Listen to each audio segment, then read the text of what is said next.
जय हिंद मेरे प्यारे विद्यार्थियों। आशा करता हूँ आप सभी लोग अच्छे से होंगे और आप सबों ने इसके पहले का चैप्टर यानी फोटो इलेक्ट्रिक इफेक्ट पूरी अच्छे तरीके से पढ़ चुके होंगे। आज हम लोग स्टार्ट करेंगे एटॉमिक एंड न्यूक्लियर फिजिक्स। ठीक है,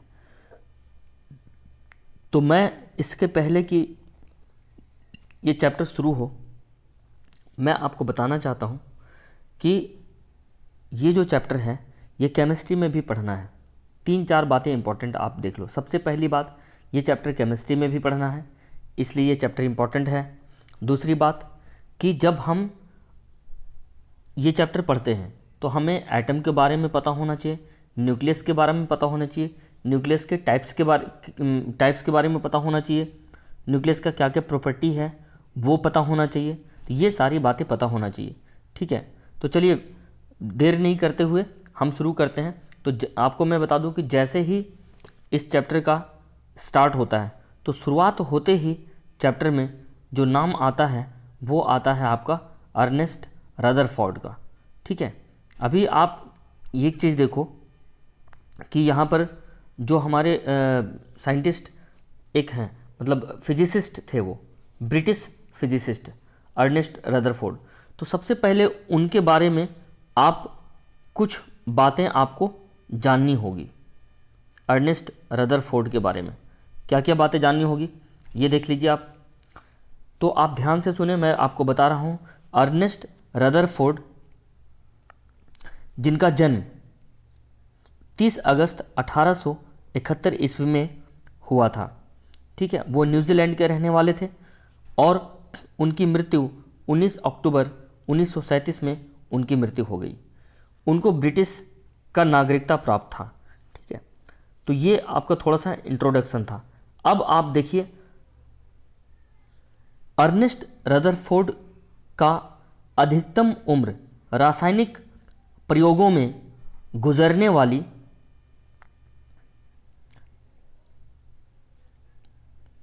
महान वैज्ञानिक माइकल फैराडे के बाद दूसरे स्थान पर उनका नाम आ जाता है। भौतिक विज्ञान में इनकी योग्यता के चलते 1894 में रदरफोर्ड को प्रसिद्ध भौतिक विज्ञान यानी सर जे थॉमसन के अधीन शोध करने का मौका मिला और इसके लिए इन्हें छात्रवृत्ति भी मिली थी। 1898 में कनाडा के मैकगिल विश्वविद्यालय में वो भौतिक के प्रोफेसर रहे और 1907 में इंग्लैंड मैनचेस्टर विश्वविद्यालय में भी वो भौतिकी के फिजिक्स के व्याख्याता रहे। 1919 ईस्वी में जब जे थॉमसन की मृत्यु हो गई तो कैम्ब्रिज यूनिवर्सिटी में अर्नेस्ट रदरफोर्ड जो हैं वो भौतिक के प्राध्यापक और निदेशक बने। डायरेक्टर है ना, निदेशक मतलब डायरेक्टर।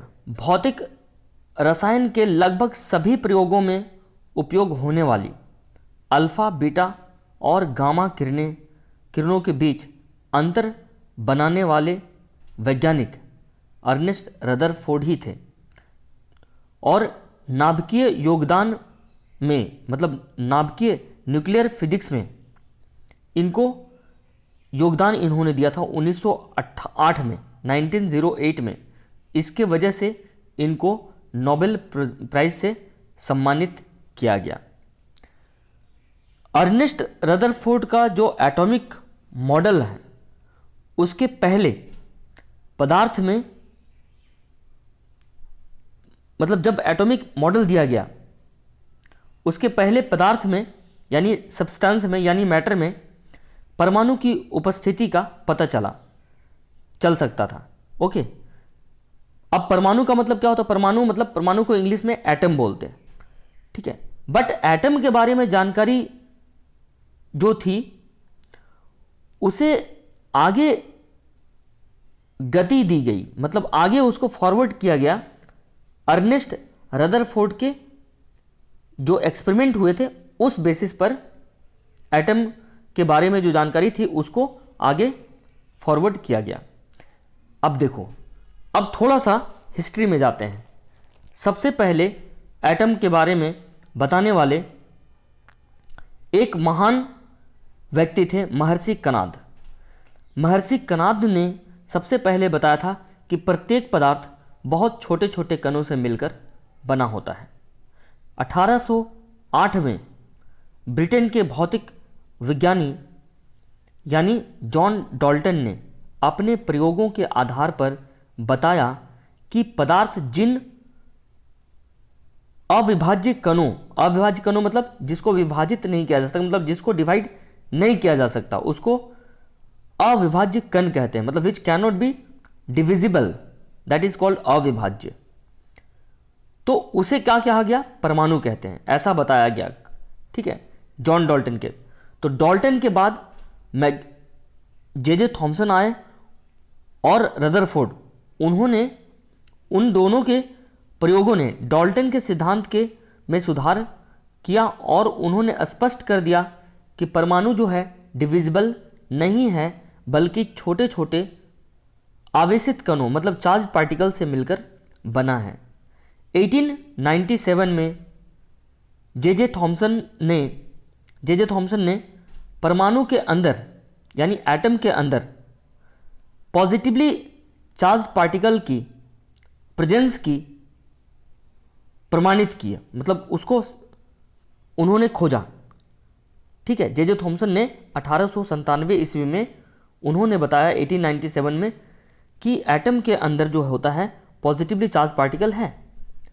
उस समय तक परमाणु के अंदर उपस्थित धन आवेशित कणों के लिए कहा गया था कि परमाणु के अंदर बिखरी हुई अवस्था में ठीक उसी तरह एक पार्टिकल होते हैं, जैसे कि बूंदी के लड्डू में इलायची के दाने, अथवा वाटरमेलन के अंदर उसके बीज, या क्रिसमस पुडिंग में ड्राई फ्रूट्स। तो उसी तरह से परमाणु के अंदर, एटम के अंदर जो पार्टिकल्स होते हैं उसी प्रकार होते हैं, जैसे वाटरमेलन के अंदर उसके जो बीज होते हैं वैसे होते हैं। तो अर्नेस्ट रदरफोर्ड का वैज्ञानिक दिमाग था उनका, और उन्होंने परमाणु के अंदर इलेक्ट्रॉन की इस तरह व्याख्या से, इस तरह से जो परमाणु के अंदर जो पार्टिकल्स के बारे में बताया गया 1897 में, उस तरह से वो सेटिस्फाइड नहीं थे। कौन सेटिस्फाइड नहीं थे? Ernest Rutherford. तो उन्होंने सेटिस्फैक्शन के लिए क्या किया? कुछ और एक्सपेरिमेंट किया, और 1911 में उन्होंने एक एक्सपेरिमेंट किया जो काफ़ी ज़्यादा फेमस हुआ, और जिसके आधार पर जो प्रयोग के परिणाम मिले, जो रिजल्ट मिले प्रयोग के, वो रियली में वंडरफुल था, आश्चर्यचकित करने वाला था। परमाणु के बारे में अब तक प्रचलित सिद्धांत के अनुसार अल्फा कणों को गोल्ड फॉइल के स्क्रीन पर एक ही जगह जाकर टकराना चाहिए था, किंतु रदरफोर्ड ने देखा कि कुछ अल्फा कण गोल्ड फॉइल से टकराकर भिन्न भिन्न कणों पर विचलित होकर वापस आ रहे थे और उसके पार भी निकल रहे थे। तो ये थे आपका रदरफोर्ड और उनसे रिलेटेड वो बातें जो इस चैप्टर में इंटरेस्ट क्रिएट करता है। ठीक है, तो उन्होंने ये भी बताया, he also estimated the approximate size of the nucleus. ठीक है, तो इसके पहले कि मैं चैप्टर स्टार्ट करूं, ये था आपका चैप्टर का इंट्रोडक्शन। आपको एक चीज़ समझ में आ गया होगा कि हमको स्टार्ट कहाँ से करना है, रदरफोर्ड एटॉमिक मॉडल से स्टार्ट करना है। क्लियर है? अब देखते हैं कि हमारे पास इस चैप्टर में सिलेबस क्या क्या है। तो ये रहा आपके सामने, ये एटॉमिक न्यूक्लियस जो है, इसमें हमको इतना चीज़ पढ़ना है। सबसे पहला पढ़ना है रदरफोर्ड अल्फा स्कैटरिंग एक्सपेरिमेंट। जो दूसरा पढ़ना है वो है आपका डिस्टेंस ऑफ क्लोजेस्ट अप्रोच, यानी न्यूक्लियस का साइज कितना होता है। तीसरा चीज़ पढ़ना है इम्पैक्ट पैरामीटर। चौथा पढ़ना है composition of nucleus. After that number 5 में पढ़ना है atomic atomic number, mass number and atomic mass unit, that is called AMU। Next हम लोगों को पढ़ना है radius of the nucleus and nuclear density. After that पढ़ना है पॉइंट नंबर 7 में mass energy relation and mass defect क्या होता है उसके बारे में जानना है। फिर binding energy and binding energy per nucleon के बारे में जानना है। बाइंडिंग एनर्जी कर्व क्या है उसके बारे में जानना है और उसके इंटरफेसेस कैसे हैं उसके बारे में जानना है। देन जानना है न्यूक्लियर फोर्सेस क्या क्या होते हैं and what is meson theory, ये भी जानना है। आफ्टर दैट हम लोग रेडियो एक्टिविटी पढ़ेंगे और शॉर्डिज डिस्प्लेसमेंट लॉ भी हम लोग पढ़ेंगे, Rutherford and Soddy's law of radioactive DK.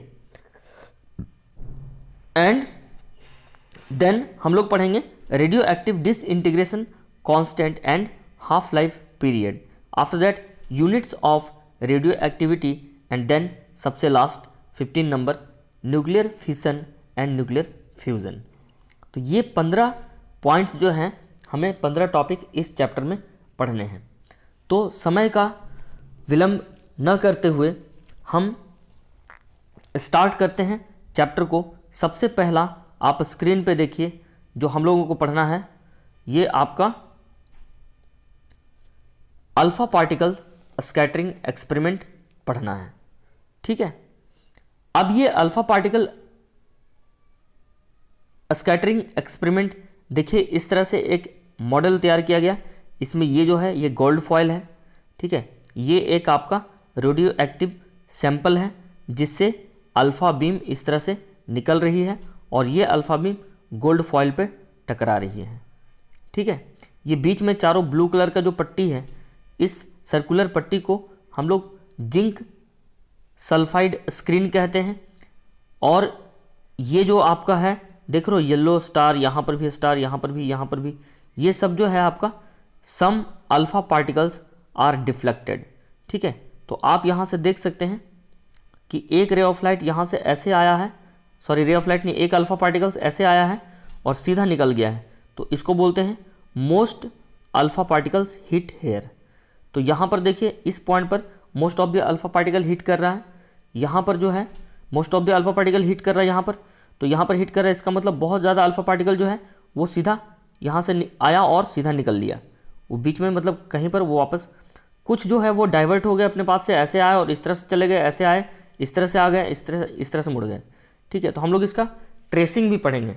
आपके ये में जो सिलेबस दिया गया है, वो जो सिलेबस है वो आज का जो पहला क्लास डे 1 जो है इस चैप्टर का, वो है आपका इंट्रोडक्शन हम लोगों को पढ़ना है, अल्फा पार्टिकल स्कैटरिंग पढ़ना है, रदरफोर्ड न्यूक्लियर मॉडल पढ़ना है जो हम लोग अभी पढ़ रहे हैं, अल्फा पार्टिकल का ट्रेजेक्ट्री पढ़ना है और इलेक्ट्रॉन्स ऑर्बिट्स पढ़ने हैं। तो इतना हम लोग आज पढ़ेंगे, ठीक है।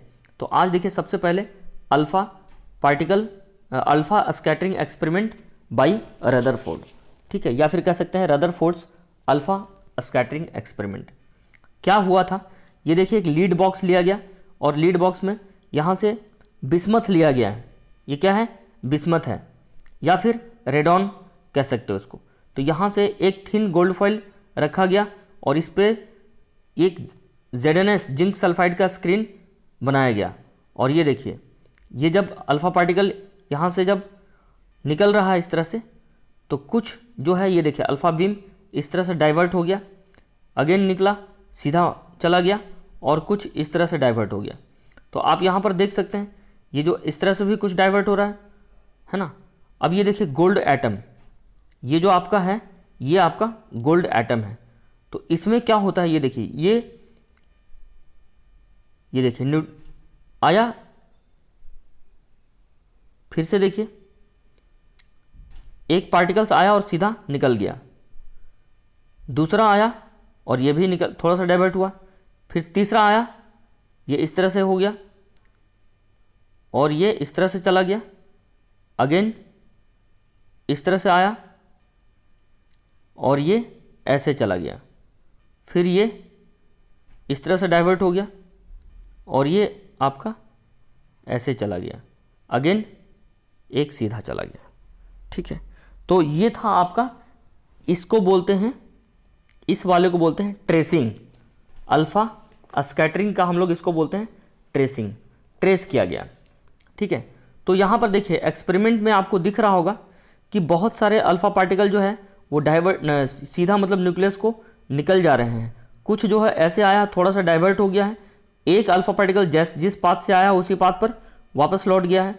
ठीक है, तो आपको मैं बता दूं अराउंड 20,000 अल्फा पार्टिकल में से करीब एक अल्फा पार्टिकल जो है वो जिस पाथ से जाता है उसी पाथ से वापस आ जाता है।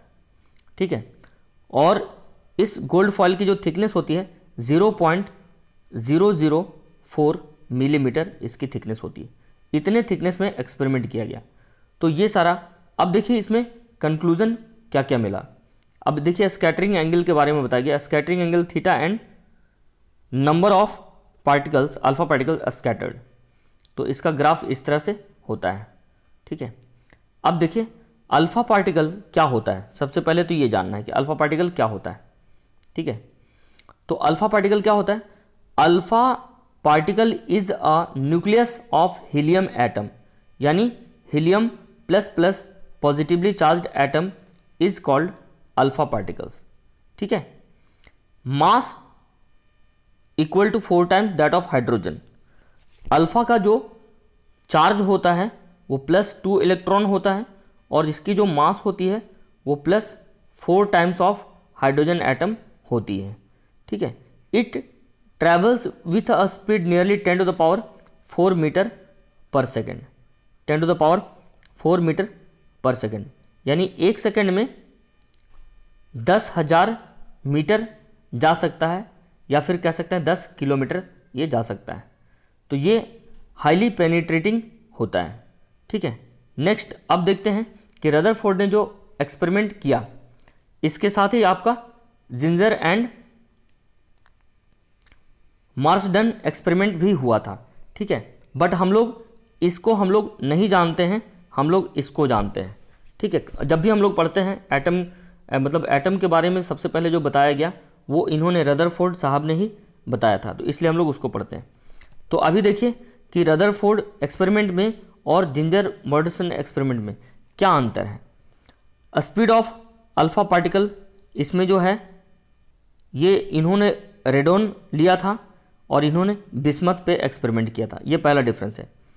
अब यहाँ पर देखिए स्पीड ऑफ अल्फा पार्टिकल, इसमें 10⁴ मीटर पर सेकेंड है और इसमें 1.6 इंटू 10⁷ मीटर पर सेकेंड है। आई बात समझ में। अब इसमें जो है thickness of the gold 10⁻⁻6 metre है। ठीक है, मैंने आपको बताया 0.004 mm। ठीक है, मतलब बहुत कम थिकनेस था। और इसमें जो थिकनेस लिया गया 2.1 इंटू 10⁻⁷ मीटर लिया गया। और क्या हुआ, ऑब्जर्वेशन क्या मिला। सबसे पहला ऑब्जर्वेशन मिला कि जैसे देख लो आप ये अल्फा पार्टिकल का न्यूक्लियस था, तो यहाँ से बहुत सारा पार्टिकल सीधा ऐसे पार हो जा रहा है, कुछ डाइवर्ट हो जा रहा है ऐसे जाके, और एक अल्फा पार्टिकल जिस पाथ से जा रहा है उसी पाथ से वापस आ रहा है। तो यहाँ पर सबसे पहली जो इंफॉर्मेशन मिली वो ये मिली कि most of the alpha particle passed straight through the gold foil. तो इससे क्या कंक्लूजन निकला, देखिए ऑब्जर्वेशन क्या लिया गया और उससे क्या कंक्लूजन हो सकता है। तो पहला ऑब्जर्वेशन जो लिया गया वो ये ऑब्जर्व किया गया, पहला ऑब्जर्वेशन कि most of the alpha particle passed a straight line through the gold foil. जो मैक्सिमम अल्फा पार्टिकल है गोल्ड फॉइल को से सीधा निकल जाते हैं। इसका मतलब ये है it indicates that most of the space in the atom is empty, यानी एटम का अधिकतम हिस्सा खाली है। दूसरा जो पॉइंट है वो ये ऑब्जर्वेशन लिया गया, some of the alpha particle were scattered by only small angle of order of the few degree. ठीक है, तो ये ऑब्जर्वेशन दूसरा मिला। इससे क्या कंक्लूजन मिला, इससे ये कंक्लूजन मिला कि alpha particle being positively charged and heavy compare two electron could only be deflected by heavy and positive region in atom. It indicates that the positive charge and the most of the mass of the atom are concentrated at the center called nucleus. कहने का मतलब ये है कि alpha particle जो है वो बहुत हैवी पार्टिकल है, तो इसको जब भी कोई भी डिफ्लेक्ट करेगा वो वही डिफ्लेक्ट कर पाएगा जो खुद हैवी हो और पॉजिटिवली चार्ज्ड हो, वही इसको डिफ्लेक्ट कर पाएगा।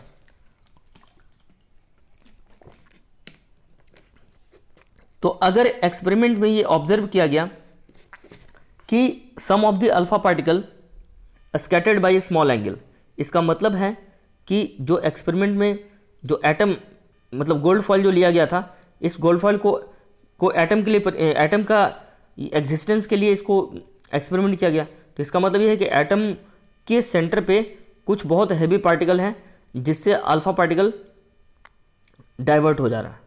आई बात समझ। जो थर्ड है वो ये है, अ फ्यू अल्फा पार्टिकल 1 in 9,000।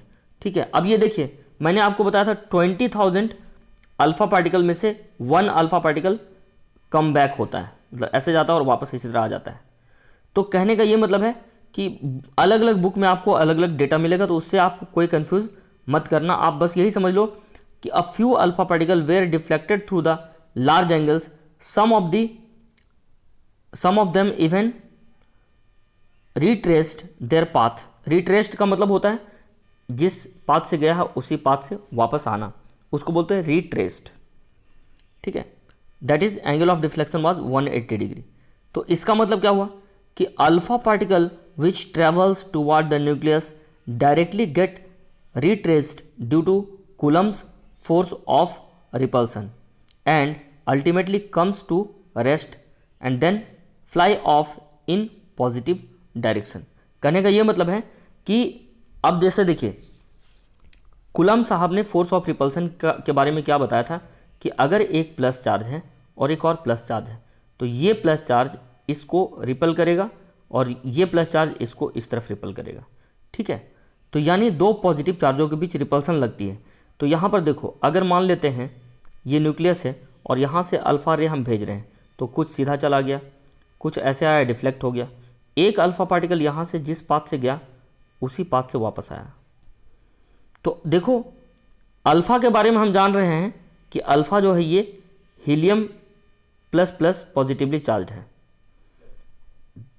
ठीक है, तो एक प्लस चार्ज यहाँ से जा रहा है, अगर अंदर में माइनस होता तो ये जाता तो इसको अट्रैक्ट कर लेता और दोनों एक साथ मिल जाता। बट ये क्या हो रहा है, ये न्यूक्लियस है और अल्फ़ा को हम यहाँ से भेज रहे हैं और अल्फ़ा गया ऐसे, जिस पाथ से गया उसी पाथ से वापस आया। तो जाहिर सी बात है कि ये पहले गया होगा, इसका स्पीड पहले कुछ कम हुआ होगा, कम होकर फिर कुछ देर के लिए यहाँ पर रुका होगा, फिर ये वापस अपने पाथ में आया होगा। आई बात समझ। तो ये सारा चीज़ है। तो इससे ये पता चलता है कि एटम के सेंटर में कुछ बहुत हैवी पार्टिकल हैं और उस हैवी पार्टिकल पे पॉजिटिव चार्ज है और उस हैवी पार्टिकल को बोला गया न्यूक्लियस।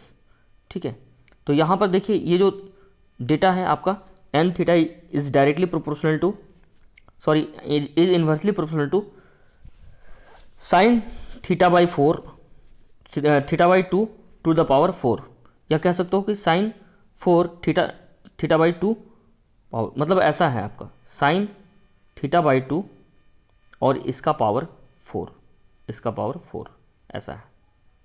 क्लियर है। तो अब देखिए डिस्टेंस ऑफ क्लोजेस्ट अप्रोच, यानी क्लोजेस्ट अप्रोच न्यूक्लियर साइज के बारे में बताया गया। तो ये क्या है आप ये समझिए, जैसे इस तरह से अल्फा पार्टिकल गया और जाने के बाद वापस आया, तो ये जो डिस्टेंस होगा ऑफ क्लोजेस्ट अप्रोच होगा, ये देखिए ये होगा R0। तो R0 is the distance of approach. Clear है। Now when the distance between the alpha particle and the nucleus is equal to the distance of the closest approach R0, the alpha particle comes to the rest। तो यहाँ पर कुछ देर के लिए रुका होगा, फिर ये वापस आया होगा। At this point or distance, the kinetic energy of the particle is simply converted into electrical energy of the system। Clear है। तो यहाँ से देखिए हम जानते हैं कि अगर ये देखो काइनेटिक एनर्जी के बारे में अगर बात की जाए तो काइनेटिक एनर्जी क्या होता है, काइनेटिक एनर्जी होता है 1/2 into m into v square, यानी ये वाला चीज़। और ये क्या है, this is Coulombic force. Coulombic force क्या होता है, 1/4 pi epsilon naught Q1 Q2 by r square. ठीक है, तो यहाँ पर देखिए Q1 अल्फा पार्टिकल लिया है तो Q1 के जगह पर हो गया आपका 2Z और Q2 के जगह पर हो गया आपका 2 इलेक्ट्रॉन। ठीक है, तो ये आप कर सकते हो। तो यहाँ पर देखिए आपका ये इस तरह से आपका ये रिलेशन आपका आएगा। क्लियर है? तो यहाँ पर हम यहाँ से हम आर नोट निकाल लेंगे। तो आर नोट की जो वैल्यू आएगी वो कुछ ऐसी आएगी, r naught equals to 1/4 pi epsilon naught 2ZE square by half MU square. ठीक है, तो अब यहाँ से कुछ इस तरह से इम्पैक्ट पैरामीटर B क्या होता है ये समझिए। तो इम्पैक्ट पैरामीटर B क्या होता है, इस तरह से ये गया और इस तरह से ऐसा होना चाहिए। तो ये देखिए एंगल यहाँ पर थीटा बना and this is r naught and this is B। तो अब आपको समझ में आ गया होगा इम्पैक्ट पैरामीटर B क्या होगा। ठीक है, तो B कैसे निकालेंगे, the perpendicular distance of the velocity vector of the alpha particle from the centre of nucleus when it is far away from the nucleus is known as impact parameter. अब देखिए यहाँ पर इम्पैक्ट पैरामीटर को भी उसी तरह से निकाल लेंगे।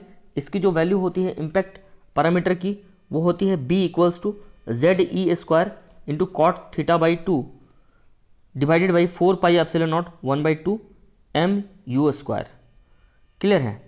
अब देखिए for large value of B cot theta is large and theta the scattering angle. यहाँ पर ये जो थीटा है this theta is called angle of scattered या फिर स्कैटरिंग एंगल, वो बहुत छोटा हो जाएगा। ठीक है, that is alpha particle travelling. यहाँ पर देखिए for large value of B के लार्ज वैल्यू के लिए ये जो कॉट थीटा बाई 2 है इसको बड़ा होना चाहिए और कॉट थीटा बाई 2 तभी बड़ा होगा जब थीटा क्या होगा, स्मॉल होगा। ठीक है, तो यहाँ पर देखिए कि अल्फा पार्टिकल अगर ऐसा हुआ तो that is alpha particle travelling far away from the nucleus suffer small deflection. ठीक है, अब यहाँ पर for small value of B cot theta by 2 is also small, so theta scattering angle is large, that is alpha particle travelling close to the nucleus suffers large deflections. ठीक है, अब यहाँ पर देखिए फॉर B इक्वल्स टू 0, अगर B की value 0 होगी। ठीक है, हम किस B की बात कर रहे हैं, हम इस B की बात कर रहे हैं। अगर B मान लीजिए बहुत बड़ा हुआ, ठीक है, तो ये अगर बड़ा हुआ, ये जब बड़ा होगा यानी यहाँ से ऐसे निकल जाएगा सीधा, तो ये थीटा क्या होगा, बहुत छोटा हो जाएगा। अगर B बड़ा होगा, B अगर बड़ा होगा तो थीटा क्या होगा, थीटा छोटा होगा। ठीक है, तो ये आप समझ सकते हैं अच्छे से। फॉर B इक्वल्स टू 0, हम चाहते हैं कि B 0 हो। B 0 हो मतलब ये देखिए डॉटेड लाइन से यानी ऐसे ही जाएगा। तो अगर B 0 होगा तो थीटा कितना होगा, थीटा आपका हो जाएगा 180 डिग्री। पहले वाले केस में थीटा कितना होगा, approximately equal to 0 degree. Clear है? तो ये सारा चीज़ आपको याद रखना है। तो यहाँ पर क्या है, the alpha particle retrace there path कब, तो यहाँ पर देखिए कॉट थीटा बाई 2 0 है, कॉट थीटा बाई 2 मतलब 90 डिग्री, और ये जो है आपका थीटा 180 डिग्री। ये थर्ड केस के लिए। जब थर्ड केस में क्या होगा, जब B 0 होगा तो अल्फा पार्टिकल क्या करेगा, रिट्रेस कर लेगा, मतलब जिस पाथ से गया है उसी पाथ से वापस आ जाएगा। क्लियर है? उसके बाद कंपोजिशन ऑफ न्यूक्लियस। तो न्यूक्लियस में क्या क्या कंपोजिशन होता है, देखिए every atomic nucleus expect except that of hydrogen. ठीक है, मतलब हाइड्रोजन को छोड़कर जितने भी न्यूक्लियस हैं उन सभी न्यूक्लियस में दो तरह के पार्टिकल्स होते हैं, that is called protons and neutrons. तो फिर बात है कि फिर हाइड्रोजन में क्या होता है, हाइड्रोजन कंटेन्स ओनली 1 प्रोटॉन। ठीक है, तो देखिए proton is a fundamental particle with positive charge, यानी प्रोटॉन क्या है, फंडामेंटल पार्टिकल जिस पर पॉजिटिव चार्ज होता है, और प्रोटॉन पे कितना चार्ज होता है 1.6 × 10⁻⁻19 कूलम। ठीक है, ये प्लस 1.6 हो जाएगा। और प्रोटॉन का मास कितना होता है 1.67 इंटू 10⁻⁻27 kg, यानी 1836 हैवियर देन द इलेक्ट्रॉन। ठीक है, तो यहाँ पर देखिए neutron is also a fundamental particle with no charge. Neutron के पास कोई चार्ज नहीं होता है बट उसके पास मास होता है। तो मैं न्यूट्रॉन का मास जो होता है वो अप्रॉक्सीमेटली प्रोटॉन के बराबर होता है। तो आप यहाँ पर देख सकते हैं कि जो प्रोटॉन का मास है वो 1836 टाइम्स, मतलब 1836 गुना बड़ा है किससे, इलेक्ट्रॉन से। और जो न्यूट्रॉन का जो मास है 1840 टाइम्स हैवियर है इलेक्ट्रॉन से। अब आते हैं एटॉमिक नंबर। ठीक है, तो हम लोग धीरे धीरे चैप्टर में आगे बढ़ रहे हैं। तो अभी देखिए एटॉमिक नंबर क्या होता है। बहुत सिंपल डेफिनेशन है, क्लास 9 से 8 से आप पढ़ते आ रहे हैं।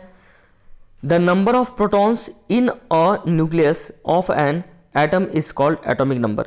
यानी किसी न्यूक्लियस में, ठीक है, जितने नंबर ऑफ प्रोटॉन्स प्रेजेंट होंगे उसको हम लोग बोलेंगे एटॉमिक नंबर। ठीक है, अब देखिए इसको हम एटॉमिक नंबर को Z से रिप्रेजेंट करते हैं। एटॉमिक मास क्या होता है, यानी एटॉमिक मास नंबर, या सिंपली इसको मास नंबर भी कहते हैं, उसको हम लोग कैपिटल A से रिप्रेजेंट करते हैं। और ये क्या होता है, न्यूक्लियस में सम करते हैं। किसका सम करते हैं, प्रोटॉन का मास एंड न्यूट्रॉन का मास। ठीक है, the sum of number of protons and number of neutrons in a nucleus of an atom is called atomic mass number.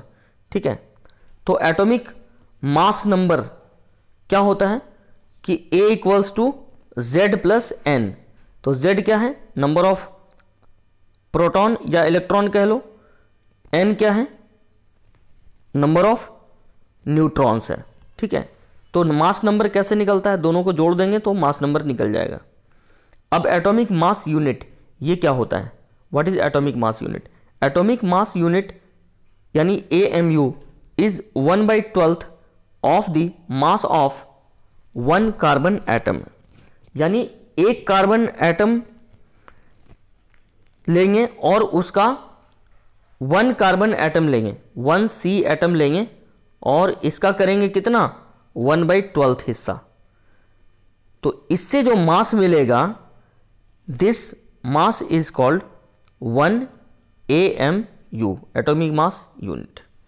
ठीक है, तो ये आपका देखिए 1 AMU equals to 1/12 into 1 carbon atom लेंगे तो 1 कार्बन एटम में कितना होता है 12 ग्राम होता है, और उसको एवोगाड्रो नंबर से डिवाइड कर देंगे।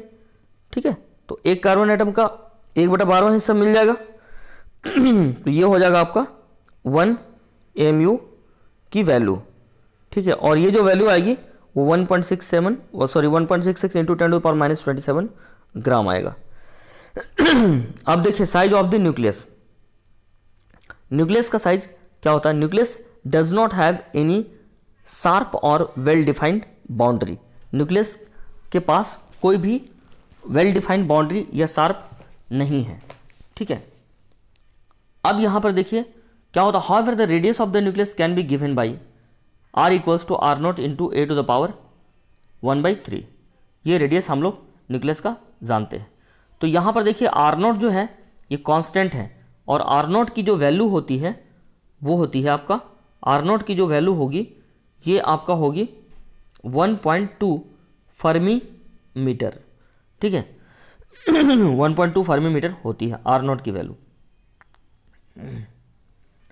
तो यहाँ से आप देख सकते हैं radius of nucleus ranges from 1 fermi metre to 10 fermi metre. अब देखिए न्यूक्लियर वॉल्यूम।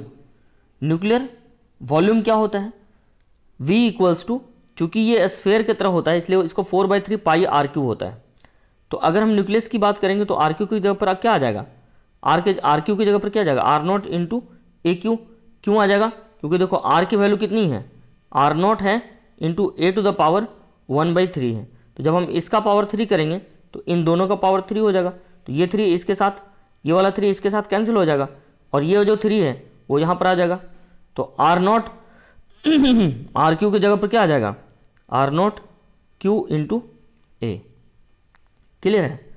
अब यहाँ पर देखिए, तो यहाँ से हमें ये पता चल रहा है कि जो वॉल्यूम है वो किसके डायरेक्टली प्रोपोर्शनल है, ए के डायरेक्टली प्रोपोर्शनल है, ठीक है, यानी volume is directly proportional to A. अब यहाँ पर देखते हैं न्यूक्लियर डेंसिटी। तो डेंसिटी ऑफ न्यूक्लियस कैसे होता है, हम लोग सभी जानते हैं कि डेंसिटी बराबर क्या होता है, रो बराबर मास पर unit volume is called density. तो मास की जगह पर क्या हो जाएगा, A into mass of the proton और डिवाइडेड बाई क्या हो जाएगा 4/3 पाई आर क्यू हो जाएगा। तो आर क्यू की जगह पर तो इतना आ जाएगा r naught cube into A. तो ये आपका न्यूक्लियर डेंसिटी इस तरह से होगा, mass of the nucleus m equals to A M U, this equals to A into this much, so nuclear volume this much है, ठीक है। तो वॉल्यूम हमें डेंसिटी निकालना है, तो डेंसिटी बराबर मास पर यूनिट वॉल्यूम। तो इसको जब कैलकुलेट करेंगे तो ये जो वैल्यू आएगा आपका 3 × 10⁻17 kg पर क्यूबिक मीटर इतना आना चाहिए। ये यहाँ पर देखिए न्यूक्लियर डेंसिटी, ठीक है। ये देखिए मैंने बोला ना 3 इंटू सब, तो 3 नहीं लिया, यहाँ पर 2.29 हो गया है, ठीक है। क्यों अभी देखो यहाँ पर ये कैसे निकला है, हमें मास पता है, वॉल्यूम हमने कैलकुलेट करके इतना निकाला है 7.24 × 10⁻45 ए पर क्यूबिक मीटर, ठीक है। तो यहाँ पर देखिए जो न्यूक्लियर डेंसिटी है, डेंसिटी क्या होता है, मास पर यूनिट वॉल्यूम होता है।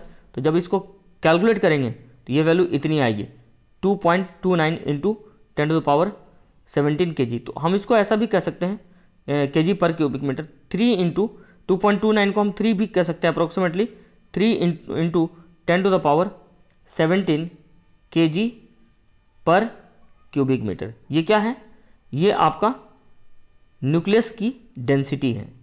आई बात सुनिए, तो अब देखिए डिस्कशन क्या है, the nuclear density does not depend upon mass number. Nuclear density जो होती है उसको मास नंबर से कोई लेना देना नहीं है। दूसरा क्या बात है, the nuclear density has extremely large value, such high densities are found in white dwarf stars which contains mainly nuclear matter. The third point is nuclear density is not uniform. ये uniform नहीं होता है throughout the nucleus. It has maximum value of at the center and decreases gradually as we move away from the center. ठीक है।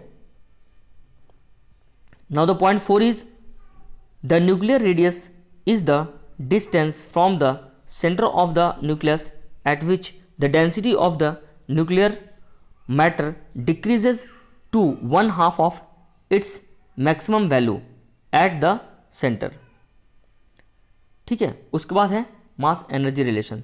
तो हम शायद आगे बढ़ गए हैं, हम लोग इसको बाद में पढ़ेंगे। ये जो मास एनर्जी रिलेशन है इसको नेक्स्ट क्लास में पढ़ेंगे। आप आज एक न्यूमेरिकल लिखिए एक numerical, calculate the mass number of that nucleus whose radius is half of gallium 72। आपको क्या निकालना है, मास नंबर निकालना है, ठीक है, मास नंबर निकालना है।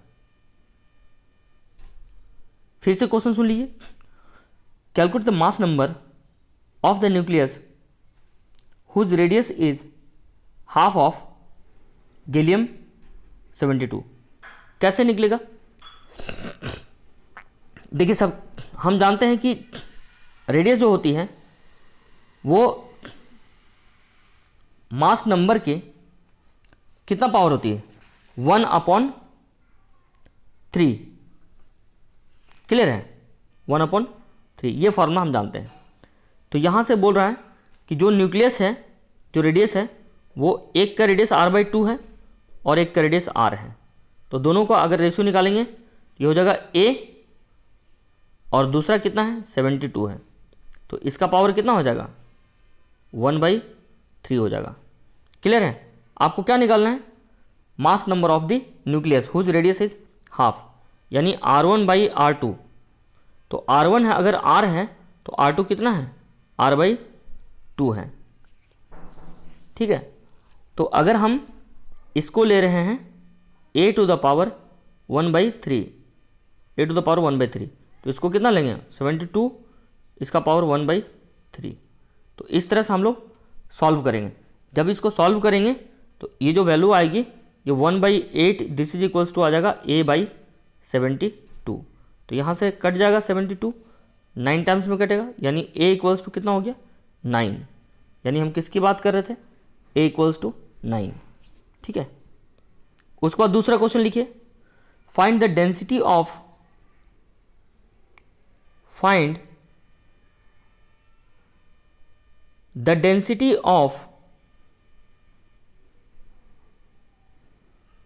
Carbon 12 and 6C12।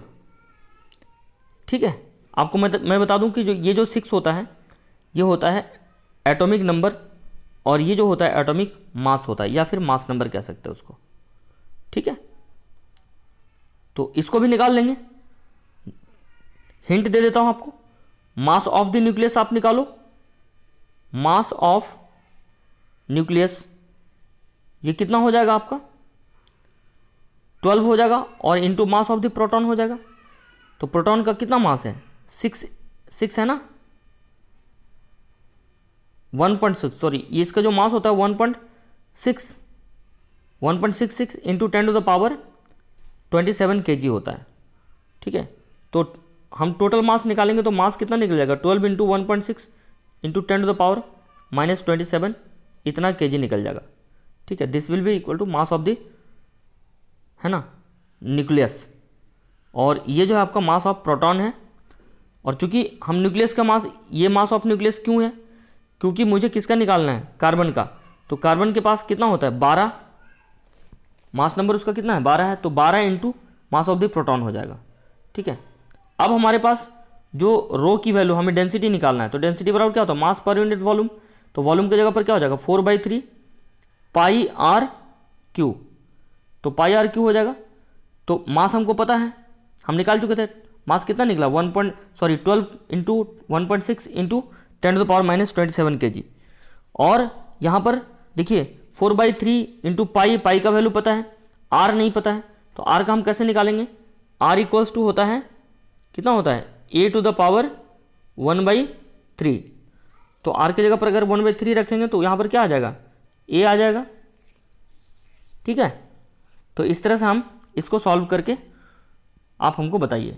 ठीक है, तो आज का लेक्चर आपका यहीं तक है। ठीक है, तो आप यहाँ पर पूरा आप अच्छे से पढ़ के रखना। अगली क्लास में हम लोग आइंस्टाइन मास एनर्जी इक्विवेलेंस हम लोग पढ़ेंगे। ठीक है, तो आज हम लोगों ने क्या क्या पढ़ा, आज हम लोगों ने रदरफोर्ड के बारे में पढ़े, रदरफोर्ड का थोड़ा सा हिस्ट्री जाने, उनके जीवन के बारे में पढ़ा हम लोगों ने। उसके बाद अल्फा पार्टिकल स्कैटरिंग हम लोगों ने पढ़ा, फिर रदरफोर्ड का जो न्यूक्लियर मॉडल होता है एटम का उसके बारे में जाने हम लोग, फिर अल्फा पार्टिकल का ट्रेजेक्ट्री क्या होता है, जैसे मतलब ये न्यूक्लियस है तो ये जो हम लोग पढ़ रहे थे ऐसे आया ऐसे निकल गया, तो दिस इज कॉल्ड ट्रेजेक्ट्री मतलब अल्फा पार्टिकल किस तरह से डाइवर्ट हो रही है उसको ड्रॉ करना। ठीक है, एंड इलेक्ट्रॉनिक ऑर्बिट, तो आपको मैं बता दूं इलेक्ट्रॉन ऑर्बिट के लिए आपको क्या करना रहता है। इलेक्ट्रॉन ऑर्बिट जो है आप कैसे निकलता है, ये देखो, आप एक चीज सोचो कि जो इलेक्ट्रॉन होता है वो सर्किट के चारों तरफ घूमता है। ठीक है ना, तो यहां पर देखो F E equals to F C होता है। So C is called centripetal force and C is called centripetal force and E is called electrostatic force। Clear है, तो आप यहां पर सेंट्रीपिटल फोर्स देख लो और इलेक्ट्रोस्टैटिक फोर्स देख लो। तो इलेक्ट्रोस्टैटिक फोर्स की जो वैल्यू होती है वो कितनी होती है, इलेक्ट्रोस्टैटिक फोर्स की जो वैल्यू होती है वो होती है आपका ये 1/4 pi epsilon not into Q1 Q2 by r square, ये होता है इलेक्ट्रोस्टैटिक फोर्स।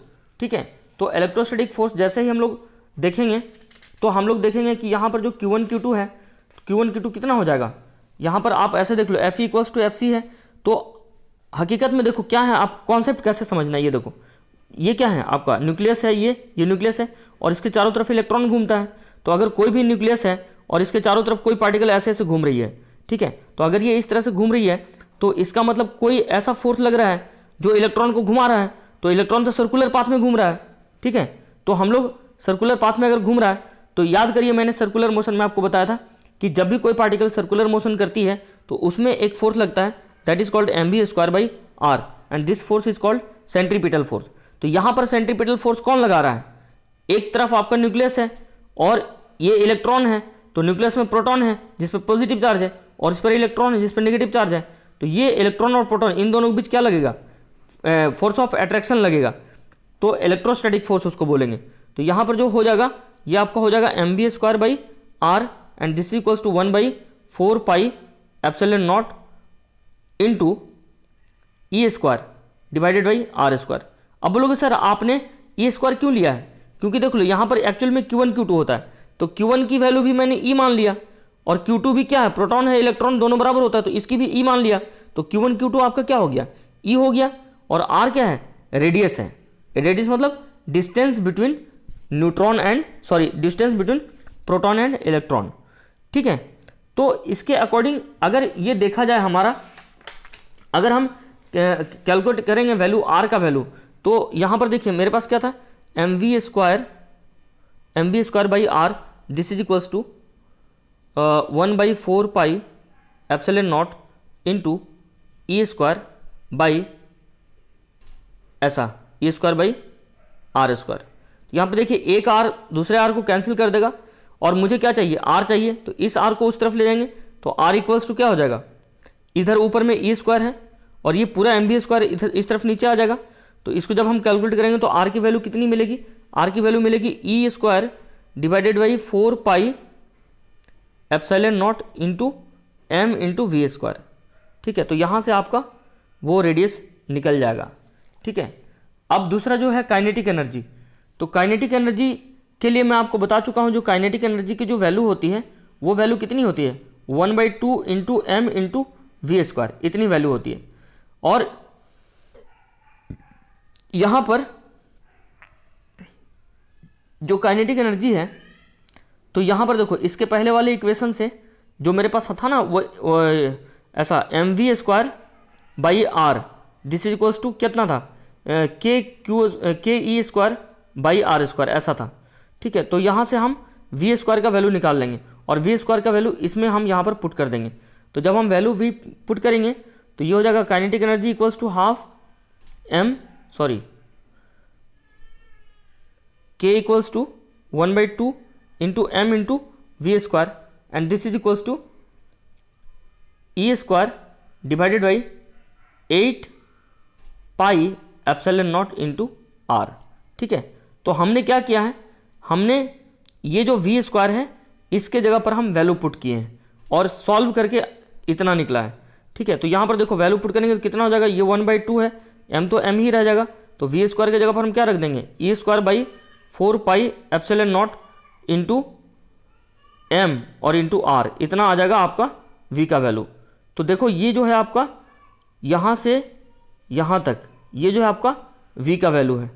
तो यहाँ पर देख सकते हैं आप कि एक m ने दूसरे वाले m को मार दिया। तो मेरे पास बचा क्या, ऊपर बच गया आपका E² और नीचे क्या बचा, ये 2 बच गया और ये 4, ये दोनों मिलकर 8 हो गया। पाई और एप्सिलॉन नॉट था तो पाई और एप्सिलॉन नॉट हो गया, एक R यहाँ पर था तो एक R यहाँ पर आ गया। तो इस तरह से हमारा जो वैल्यू है काइनेटिक एनर्जी का वो इतना आ गया। काइनेटिक एनर्जी इक्वल्स टू आ गया आपका E² 8πε0 इंटू r, ये आ गया। तो सिमिलरली अगर हम पोटेंशियल एनर्जी की बात करें तो पोटेंशियल एनर्जी जो होता है वो होता है आपका नेगेटिव में। तो U इक्वल्स टू उसी तरह से हो जाएगा -E² 4πε0 इंटू r। अब बोलोगे सर आपने पोटेंशियल एनर्जी कहाँ से लिखा, तो देख लिए पोटेंशियल एनर्जी जो होता है, फोर्स जो होता है आपका इतना होता है kq²/r², इतना होता है। और जो पोटेंशियल एनर्जी होता है U equals to minus of kq² और बाई r होता है, kq² बाई r होता है।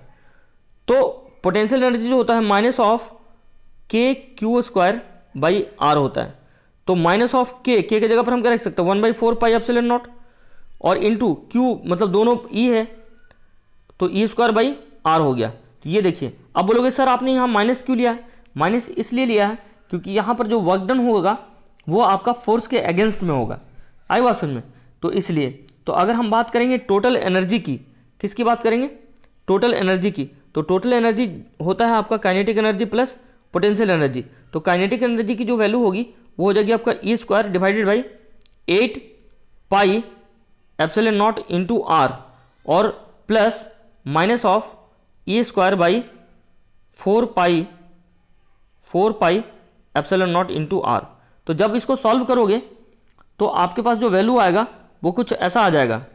जब इसको सॉल्व करेंगे तो आपके पास जो वैल्यू आएगा वो कुछ ऐसा आ जाएगा, minus of E square by 8 pi epsilon not into R.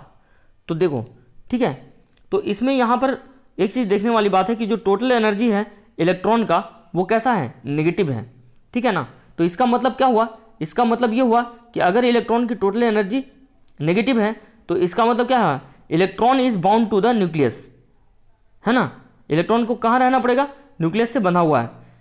और अगर हमारे पास जो ई है टोटल एनर्जी पॉजिटिव होता तो इसका मतलब क्या होता है? Electron will not follow a closed orbit around the nucleus. Clear है ना। तो ये एनर्जी नेगेटिव आया है, टोटल एनर्जी नेगेटिव होने का मतलब यही है कि जो इलेक्ट्रॉन है वो न्यूक्लियस के आसपास ही घूमेगा और वो सर्कुलर ऑर्बिट में घूमेगा। आई बात समझ में? अगर इस इलेक्ट्रॉन के पास पॉजिटिव एनर्जी आ जाती तो ये इलेक्ट्रॉन क्या करता? जंप कर जाता। ये है, ठीक है।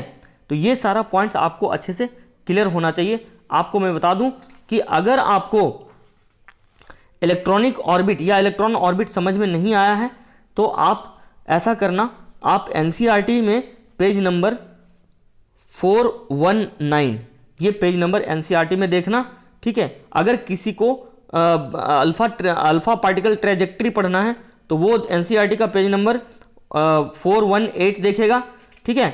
और अगर किसी को कितना फोर्स लग रहा है इसके बारे में जानना है या एक्सपेरिमेंट के बारे में जानना है तो वो पेज नंबर 415 एंड 416 एंड 417 इतना पेज नंबर आप एनसीईआरटी का पढ़ोगे तो आपको सब कुछ समझ में आएगा कि मैंने आपको आज क्या पढ़ाया, ठीक है। तो इसी के साथ आज का लेक्चर समाप्त करते हैं। धन्यवाद। जय हिंद, जय भारत।